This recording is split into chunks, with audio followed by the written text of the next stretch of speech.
اور پوری زندگی میں کبھی ہنسا نہیں۔ جس کو لوگ ہنسنا کہتے ہیں قہقہا لگا، کبھی نہیں ہنسا، اب ہمیشہ مسکراتے رہے، اور ایسے مسکراتے رہے جس کی تسکین سے روتے ہوئے ہنس پڑے، اس تبسم کی عادت پہ لا کر۔ یہ حضرات نہیں آئے تھے، ان کا وجود 1857 کے بعد ہے، 1857 کے بعد ان کا وجود، بلکہ علماء کی تحریک کو ڈیمیج کرنے کے لیے یہ طبقہ پیدا کیا گیا، اس کی طرف نہیں جاتا۔ میرا عنوان اس وقت وہ نہیں ہے، اس لیے کہ میری عادت ہے کہ میں کوشش کرتا ہوں ایک طالب علم ہونے کے باوجود بھی عنوان پہ گفتگو کروں۔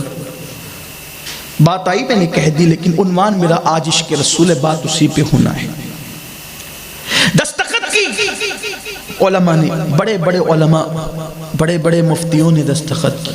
ان دستخط کرنے والوں میں سید کفایت علی کافی مراد آبادی بھی تھے۔ دیکھو یہ عشق والے لوگ سب عشق والے تھے۔ جب فضل خیر آبادی کو کالا پانی انڈمان کی جیل میں ڈالا گیا اور بیل گاڑی کے چکے سے باندھ کر کے وہ چکا چلایا جاتا، ان کی ہڈیاں کڑکڑاتی تو کہتے اغثنی یا رسول اللہ۔ یہ وہ عاشقان، انہوں نے انقلاب برپا کیا، آزادی کی روح پھونکی انہوں نے، جہاں بھی انقلاب آیا عاشقوں نے پیدا کیا۔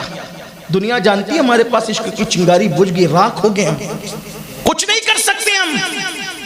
جب حضرت کافی مراد آبادی رحمت اللہ علیہ کو مراد آباد کی جیل کے اندر پھانسی کی سزا دی جا رہی تھی تو پہلے لالچ دی گئی، کافی تمہیں چھوڑ دیں گے زندہ، بس اتنا کہہ دو کہ فتویٰ میرا نہیں ہے۔ کافی نے کہا موت تو ایک دن آنی ہے، فتویٰ قیامت تک باقی رہنے والا ہے، اگر جان بچانے کے لیے فتوے سے انکار کر دوں گا جان تو بچ جائے گی لیکن فتوے کا اعتبار اٹھ جائے گا۔ ہم جان دے کر بھی فتوے کی آبرو بچاتے ہیں، ہم فتوے بیچا نہیں کرتے جان کے عوض میں۔ جو جان کے عوض میں فتویٰ نہ بیچے وہ پیسوں کے عوض میں فتویٰ کیا بیچ سکتا ہے؟ فرمایا مرنے کے لیے تیار ہے، ہم مر جائیں گے۔ تو اس وقت تو کہا گیا تھا کافی، دنیا کا دستور ہے پوری دنیا کا کہ جب بھی کسی کو پھانسی دی جاتی ہے یا کسی کو قتل کیا جاتا ہے تو اس کی آخری خواہش پوچھی جاتی ہے، تمہاری آخری خواہش کیا ہے یہ بتاؤ۔ عاشق رسول دیکھو، آپ سچ بتانا، اگر کسی کو پھانسی کی یا قتل کی سزا دی جا رہی ہو تو اس کا پریشر بڑھ جاتا ہے، آدمی کے کپڑے خراب ہو جاتے ہیں، ہوش نہیں رہتا، پاگل پن کی طرح کیفیت ہو جائے۔ بڑے بڑے بہادر سرما کا یہ حال تاریخ میں پڑھ لیں آپ۔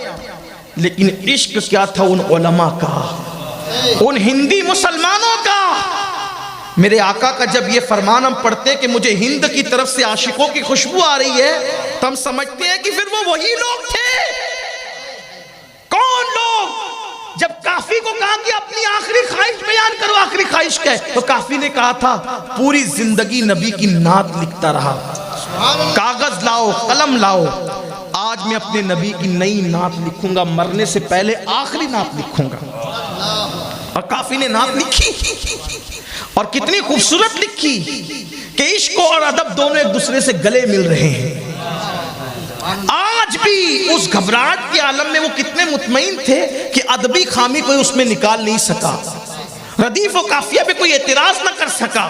کلام کتنا خوبصورت ہے، کہتے کوئی گل باقی رہے گا نہ چمن رہ جائے گا، کوئی گل باقی رہے گا نہ چمن رہ جائے گا، پر رسول اللہ کا دین حسن رہ جائے گا۔ اطلس و کمخاب کی پوشاک پہ نازا نہ ہو، اس تنے بے جان پر خاکی کفن رہ جائے گا۔ ہم سفیر و باغ میں ہیں، کوئی دم کا چہچہا، بلبلیں اڑ جائے گی، سونا چمن رہ جائے گا۔ جو پڑے گا صاحب لولاک کے اوپر درود، آگ سے محفوظ اس کا تن بدن رہ جائے گا۔ نام شاہان جہاں مٹ جائیں گے لیکن یہاں، نام شاہان جہاں مٹ جائیں گے لیکن یہاں حشر تک نام و نشانے پنجتن رہ جائے گا، حشر تک نام و نشانے پنجتن رہ جائے گا۔ سب فنا ہو جائیں گے، سب فنا ہو جائیں گے، سب فنا ہو جائیں گے۔ کافی وہ لیکن حشر تک نعت حضرت کا زبانوں پر سخن رہ جائے گا۔ کافی نے یہ نعت لکھی اور سپرد کیا، انگریزوں کو غصہ آیا، بڑا عاشق رسول بنتا ہے، اس کو آسانی سے موت نہیں دیں گے. پھانسی دینے سے پہلے اس کے بدن پر استری پھیر دیں گے. اس وقت پاور والی استری کا دور نہیں تھا. وہ لوہے کی استری آتی تھی, اس کے اندر کوئلے رکھے جاتے تھے اور کوئلے بھڑکائے جاتے تھے, تب استری گرم ہوتی تھی. استری سمجھتے ہیں نا, پریس کرتے ہیں کپڑوں کو تو وہ استری کوئلے والی گرم کی گئی اور کوئلوں کو بھڑکایا گیا. دیکھو یہ عاشقان رسول, آج عشق رسول کے نام پہ عزتیں مل رہی ہے تو بھی لوگ عاشق بننے تیار نہیں ہیں. جو قوم اپنے چہرے پر داڑھی کے چند بال عشق رسول کے نام پہ نہ بڑھا سکیں, وہ بدن پہ استریاں کیا پھروا سکتے ہیں. یہ زیادہ دن کی بات نہیں, صرف 150 سال پہلے کی بات ہے. گویا کہ آپ اس کو کل ہی کہہ سکتے ہیں. ابھی پچھلی صدی کی بات ہے. کافی کے بدن پر کوئلوں کی استری پھرائی جا رہی تھی. لیکن یاد رکھنا, جب واقعی دل میں عشق رسول ہوتا ہے نا, تو حضور اس طرح کسی کے رحم و کرم پر بھروسے پہ نہیں چھوڑ دیتے.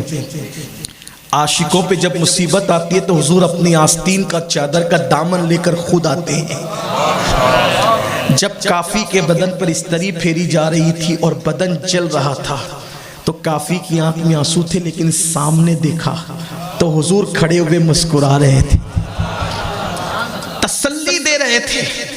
کافی نے جب میرے آقا کو دیکھا تو عرض کی, آقا آپ آ گئے اس موقع پر, میں نے بہت دیر کی, کاش مجھے پہلے معلوم ہوتا کہ آپ کے عشق میں بدن پہ استری چلواؤں گا تو آپ کا دیدار ہوگا, تو اتنی دیر کیوں کرتا, یہ کام میں اور پہلے کر لیتا تاکہ آپ کا دیدار مجھے نصیب ہو. یہ تھے عشاق. بدن پر استریاں چلا دی گئی, انقلاب بپا کی. دنیا جانتی ہے کہ عاشق انقلاب بپا کرتے ہیں, اور وہ جو چنگاری تھی نا آزادی کی, آخر وہ شعلہ جوال بن کے رہی, ہندوستان آزاد ہو کے رہا. یہ ان عاشقوں کے لگائے ہوئے باغ تھے جن کو بعد میں پانی دیے گئے اور ان کو پھر آبیاری ان کی گئی, اور پھر یہ چمن ہرا بھرا ہو گیا. تو عمل کے عاشق رسول